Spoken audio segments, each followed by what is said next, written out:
September 2022, and we have submitted a written report to the General Assembly on 18 October this year. It contained our findings concerning events during late February and March 2022 in the 4 regions of Kyiv, Chernihiv, Kharkiv, and Sumi, as requested by the Human Rights Council. And as you will know, the Commission found that war crimes had been committed in those 4 areas. Since then, the Commission has devoted more of its attention to the broader temporal, geographical, and thematic framework set out in its mandate. Investigations are ongoing, and we are now preparing the Commission's comprehensive report, which will be submitted to the Human Rights Council in March next year. This week, we have had meetings with different stakeholders in Kyiv, including the Supreme Court of Ukraine, the Prosecutor General, the Ukrainian Parliament Commissioner for Human Rights, the Minister of Health, the Ministry for the Integration of the Temporarily Occupied Territories, the Ministry of Education, and several other ministries, government institutions, and non-governmental organizations. This week also included meetings with diplomatic representations. And in Odessa, on our way to Kiev, the Commissioner met with Deputy Prosecutor of Kherson and internally displaced persons. Dear journalists, thank you so much for your attention on this very important issue, and particularly on work of the Commission. During this visit, the Commission devoted significant attention to the issue of destruction of civilian infrastructure of the country, particularly the destruction of its energy and transport grids. Both are preconditions for accessing rights, and civilian infrastructure is protected by international humanitarian law. The Commission intends to examine this issue in detail and will return to it in its report to the Human Rights Council next March session. The Commission expressed concern particularly about the devastating situation which continues to affect children's rights and lives. The spectrum of the endangered rights is constantly multiplying. In addition to documented cases of violations to the personal integrity of children, mothers whom we met told us that children are facing challenges accessing education. Destroyed and demolished schools in many cases, especially in the zone of military operations, prevent physical access to education. Furthermore, the online education system established during the COVID-19 pandemic continued to be used as one of education models during the armed conflict. However, attacks on the energy system compromises this model's effectiveness. Ensuring access to the education for children in the occupied regions, such as Kharkiv and Kherson, is a particular challenge. Destruction and devastation of medical institutions by attacks prevents people to access health protection. Additionally, attacks on transport and energy infrastructure limit mobility of patients and indirectly reduces enjoyment of the right to health. Patients with chronic conditions and those who have need for urgent medical treatment are particularly affected by this situation. Thank you very much. Like my colleagues, I would like to express gratitude for your interest in listening to us. The Commission has long insisted that it would take a victim-centered approach to its work and that this covers accountability in broader terms, including criminal justice, victims' rights to truth and reparations, as well as guarantees of non-repetition. This is the notion of accountability contained in existing international legal instruments.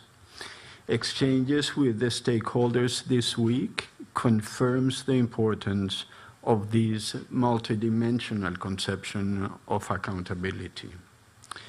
The right to truth in the sense of full accounts of what happened to individual victims or a more comprehensive account of the conflict will require proper truth-gathering strategies and structures that may come later.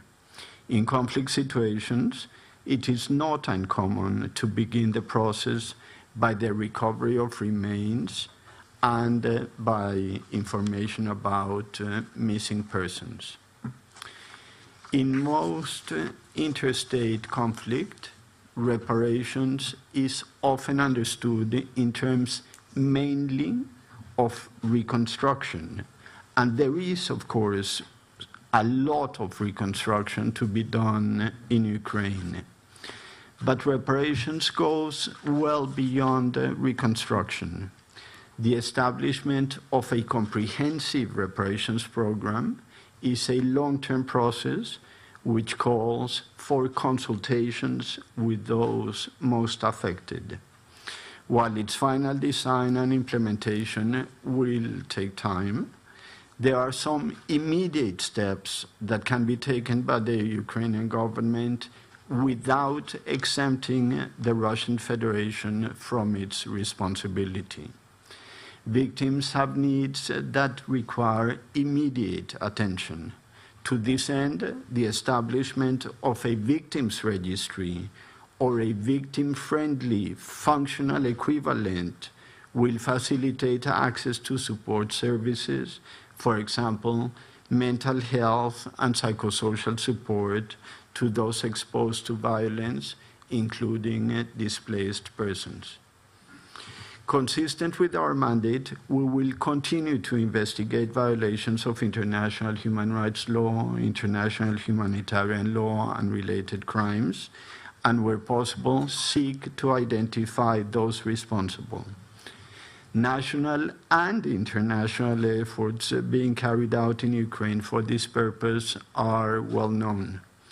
The Commission continues to try to contribute to those manifold initiatives.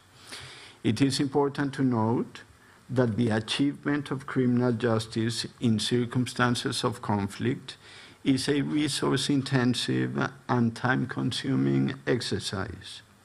In its comprehensive report in March 2023, the Commission will also make recommendations concerning the various possible mechanisms of accountability. Thank you very much.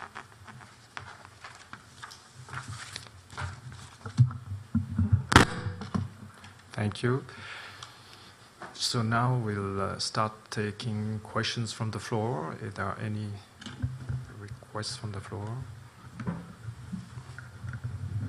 Don't forget to identify yourself and the media you work for.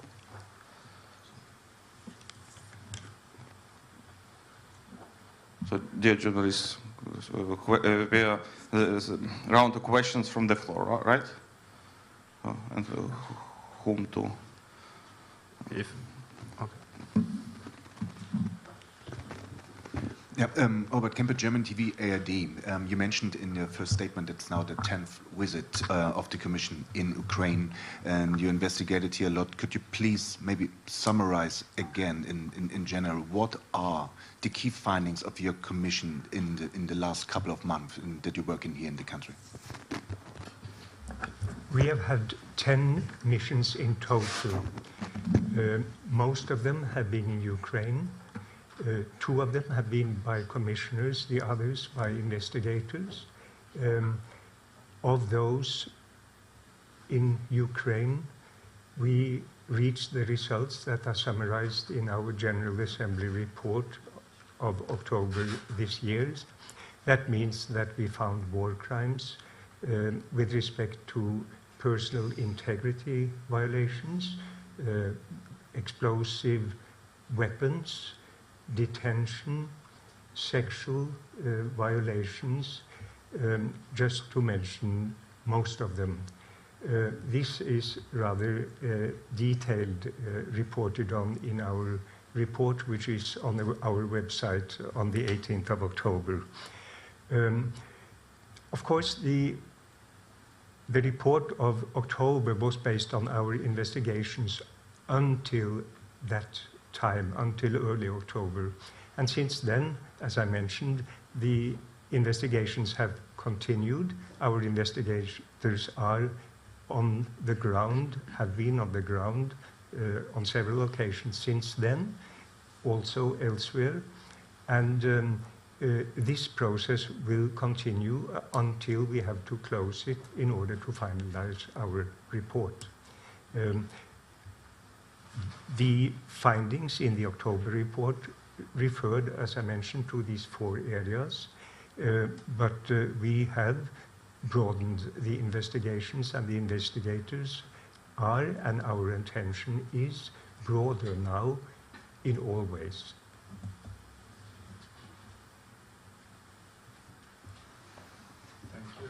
Thank you.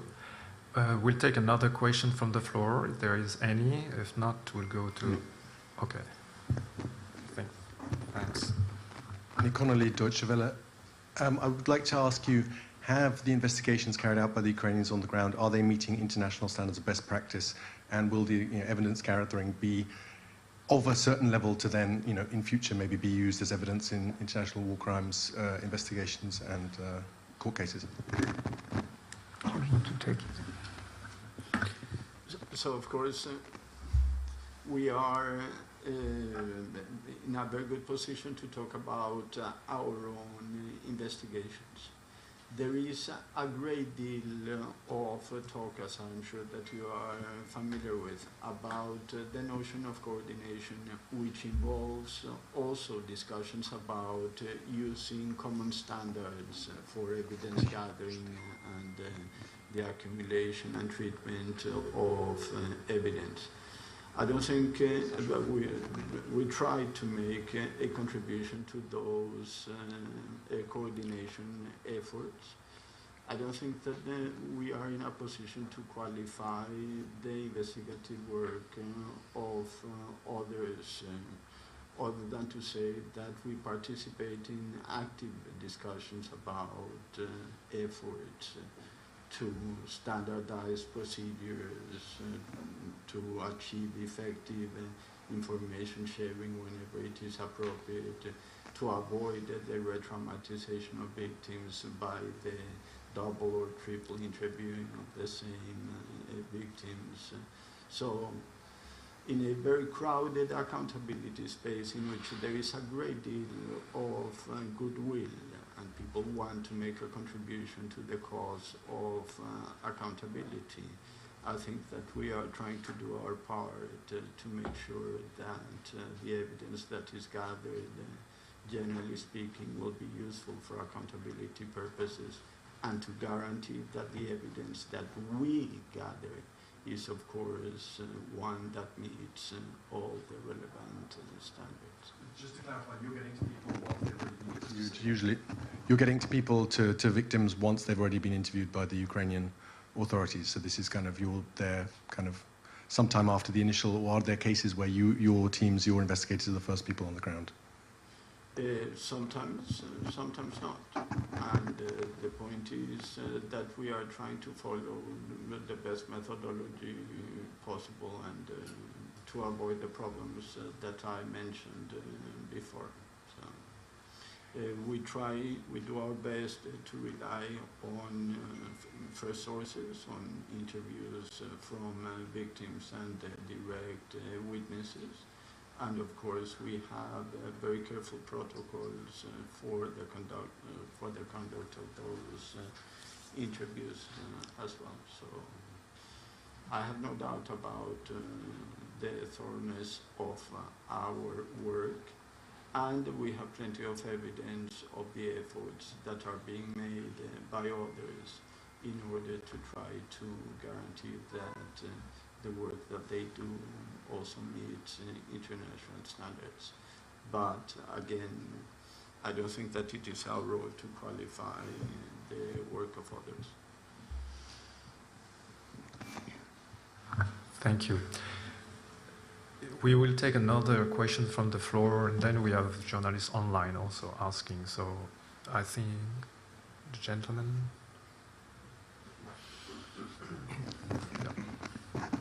Jamie, Associated Press.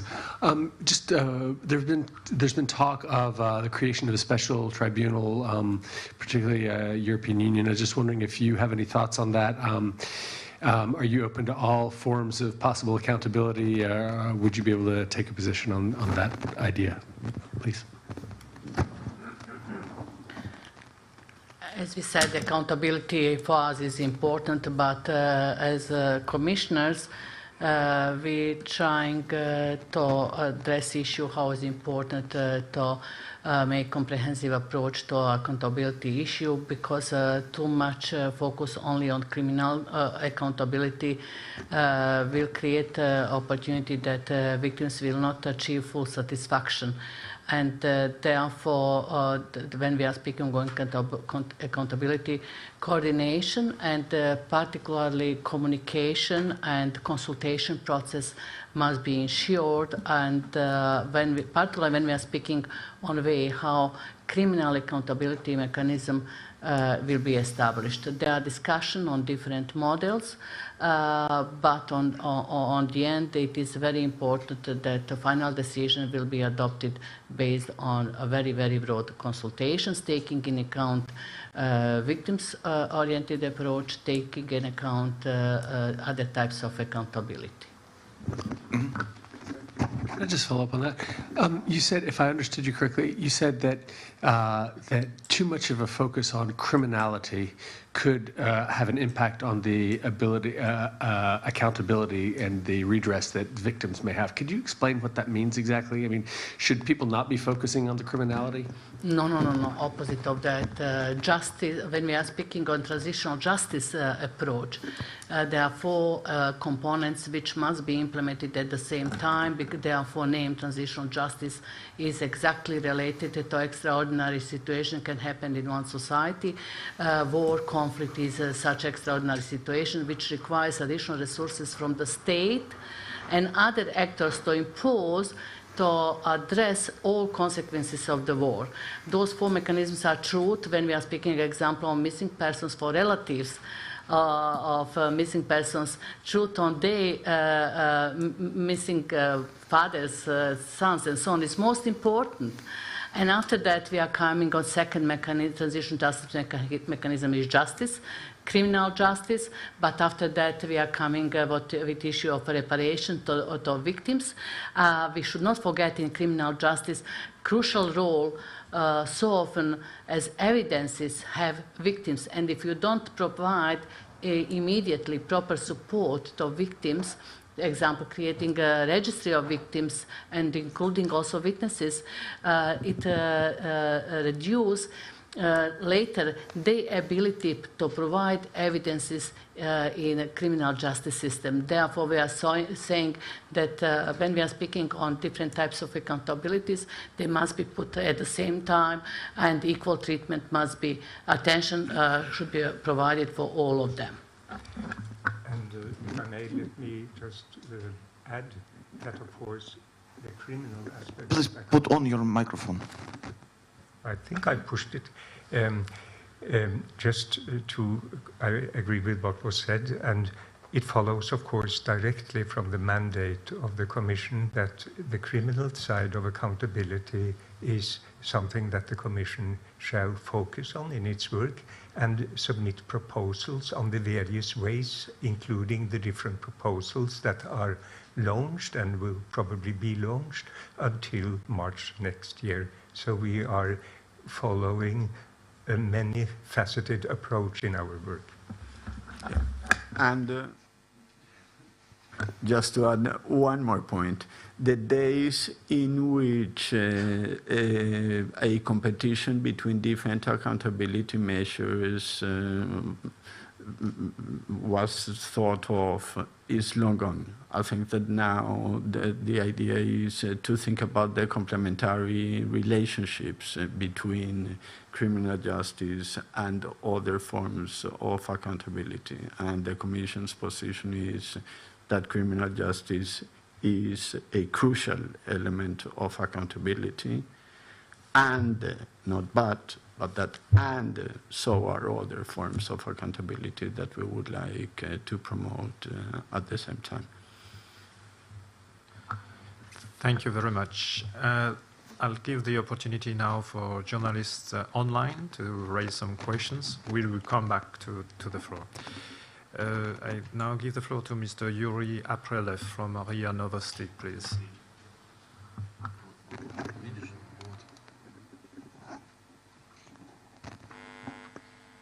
Hello? Yes. Yeah, okay. Thank you for the briefing. My question is about, have you discussed the execution of a dozen Russian prisoners of war with the Ukrainian side? Has an investigation been opened into this case, and are you going to investigate it yourself?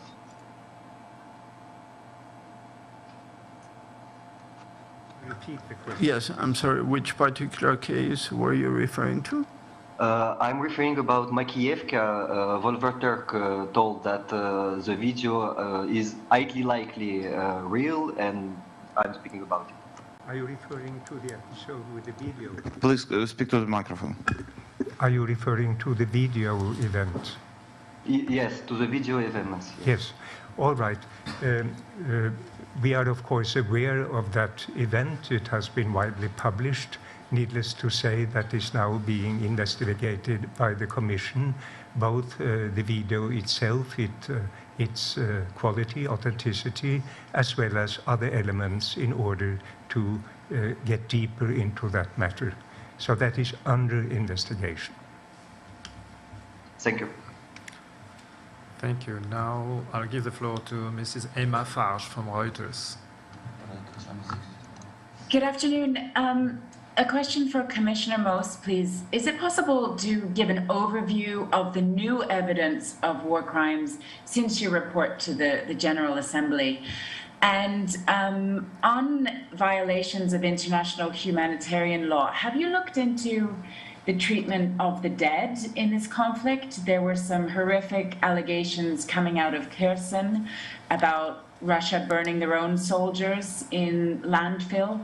Are you looking into this issue, and can you comment on it? And just a final clarification, I didn't fully understand the response about whether or not the COI would be submitting evidence to the EU-backed Tribunal on Crimes of Aggression. Can I just get a clear answer on that? Thanks very much. Let me start with two of the issues. The first one being whether there is new evidence since we provided our report to the General Assembly.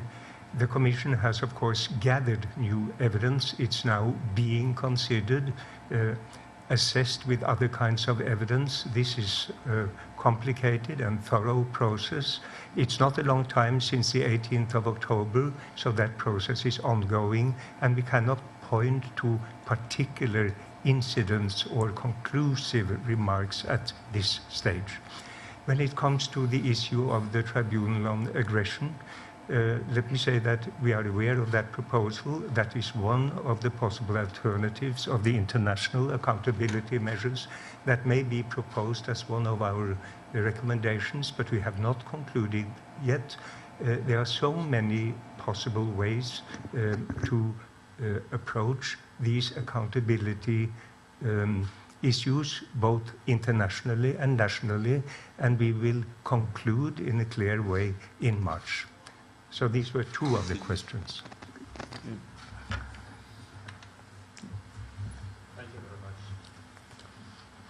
Thank you very much.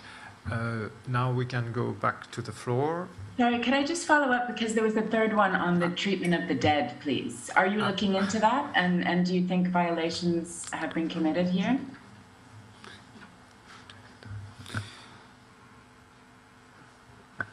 Thank you very much. To be honest, I cannot tell you specifically right now that we are looking into this topic. The mandate of the Commission is certainly broad. As the Chair just mentioned, it has been a short time since October until now.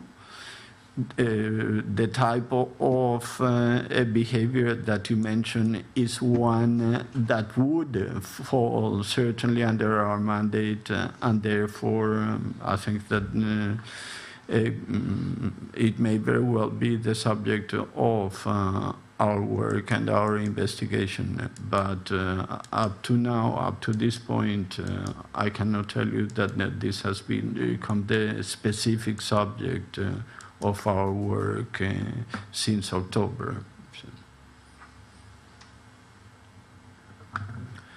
Thank you. There is no follow-up question, Mrs. Farge? No, that's fine, thank you. Okay, thank you very much. So we'll go back to the floor. If there are, I think that one gentleman was looking for the floor, no? No?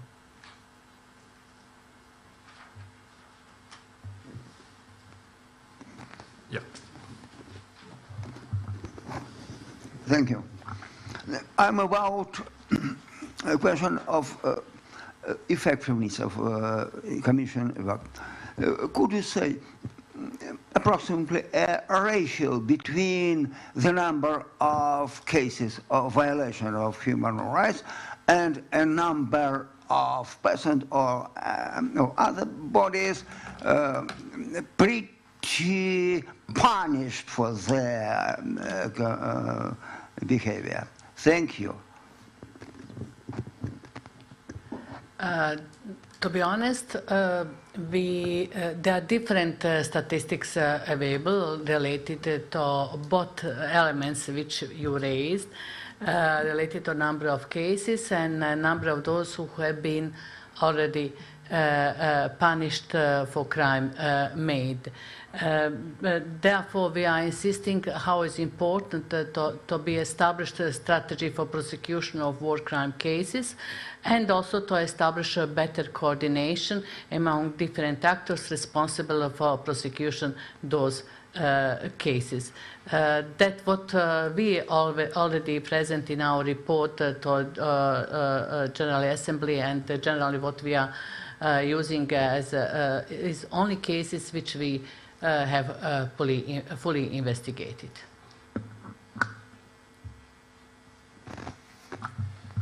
Is there any question from the floor? If not, I have another one online. No one from the floor. So, Mr. Antonio Broto from AFE, you have the floor. Thank you. So I would like to ask for some personal points of view on your investigations. For example, when you talk about war crimes, which ones have you shocked the most when you have been able to know them? And have you seen similar patterns of these crimes in previous conflicts that you investigated in the past? Thank you.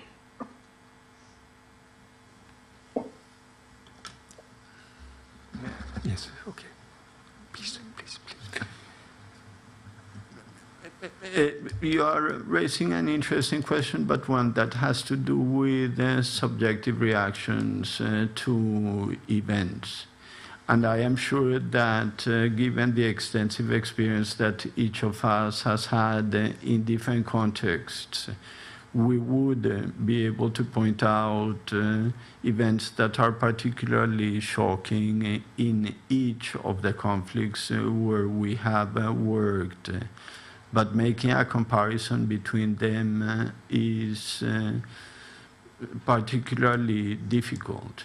Again, from a purely subjective and personal standpoint, I think that, for example, the magnitude of destruction that is involved in a conflict in which the choice of arms is not small firearms, but rather high explosives and missiles, and there is something shocking about that. But this is my personal reaction, and it's my response to a question that I want to emphasize, has to do with our personal reactions to things. And I am sure that there is no uniform answer to your question. I would... Microphone, please. And I would agree with that. And how would you, in a way, compare, on the one hand, these large-scale technical violations, and on the other hand, the kind of hand-weaponed machetes violations at short distance, where neighbor kills neighbor? I think that is a very complicated field to enter into, to compare human suffering and human evil. As my colleague said, we have experienced different and there are always crime and violations against personal integrity, including children, including sexual violence, killings, have particular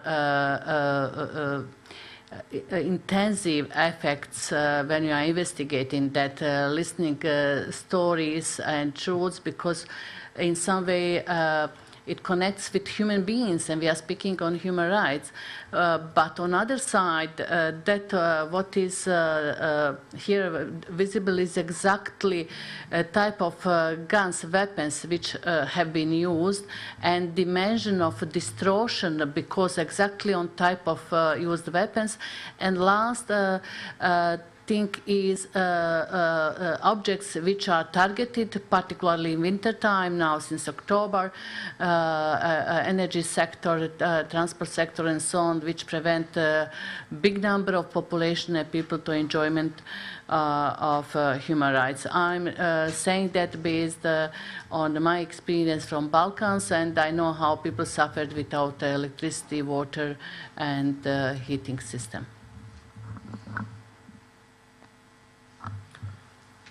Thank you very much. I think, is there another question from the floor? So I think that Mrs. Farge, you want to add another question? Thanks a lot. Actually, it was just picking up on what the Commissioner just said about the power cuts, which was the reason this press conference was delayed, I believe. How are you looking at the power cuts in the context of potential war crimes? How are these attacks on critical infrastructure being treated? And do you have any hope that there will be prosecution for this? And is there a history of success in this field? Your question partly raises the issue of our investigations into this.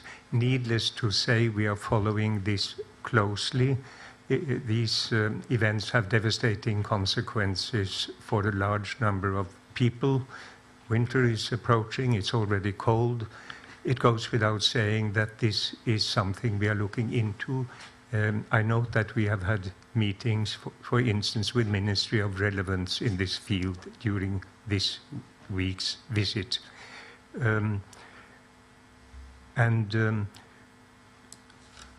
Could you take over the second one? Yes, and we emphasize in the statement, as you may have realized, that we think that the attacks on the infrastructure have an impact on the access to rights that are fundamental for large portions of the population.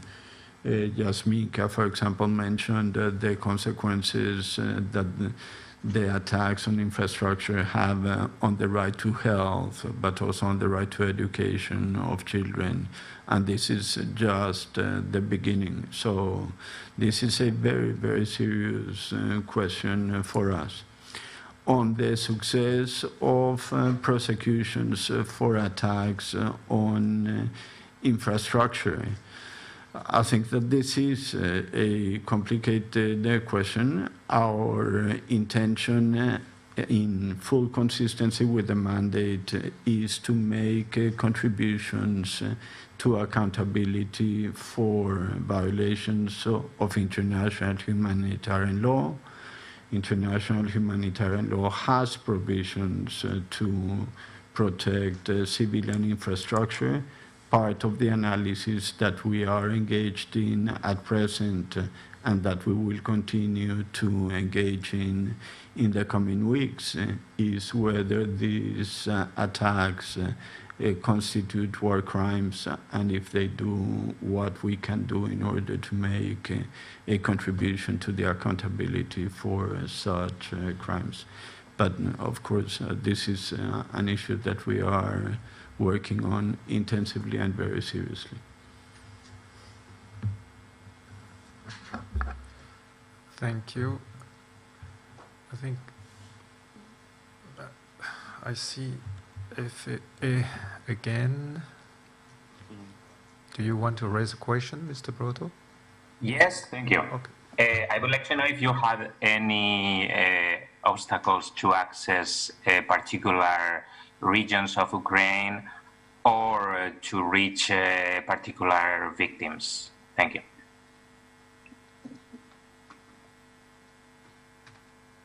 I think we all need that questions repeated. Will you please do that? The connection is not top quality. Yes, if you had obstacles in accessing particular geographic areas of Ukraine during the investigation and also particular groups of victims. Thank you. The answer to that is yes. We have problems in accessing the occupied territories. We have contacted the authorities of those territories and are continuing our efforts to establish communication with them. As long as we do not have access to those territories, we have to collect evidence in other ways, not by visiting there. It is very important to say that we are also trying to establish contact with Russian Federation through several times and without successful results, and we hope that that cooperation will be established, but related to access to temporary occupied territories, there is no any possibility in this stage, and therefore collection of evidences is very difficult, and we are trying to do that through interview with victims and witnesses, and therefore this visit included a visit to Odessa. We were able to speak with witnesses from Kherson region.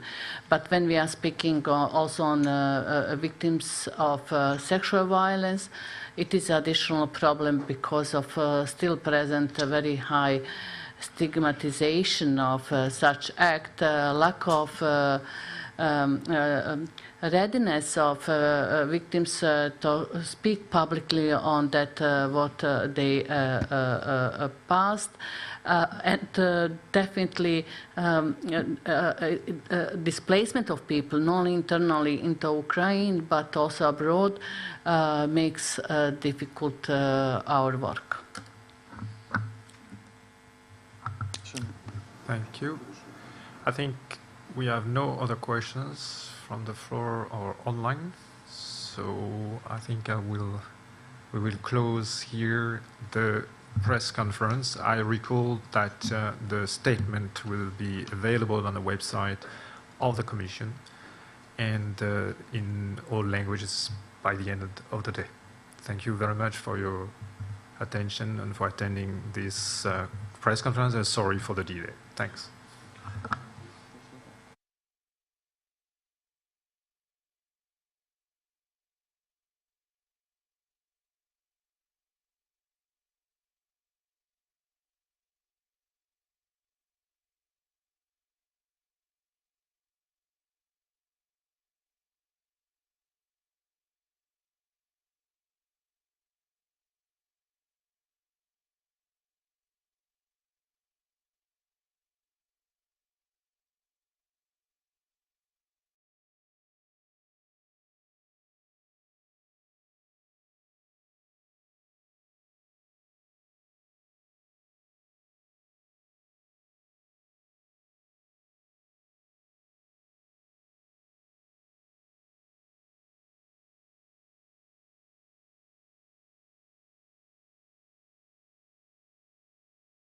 you.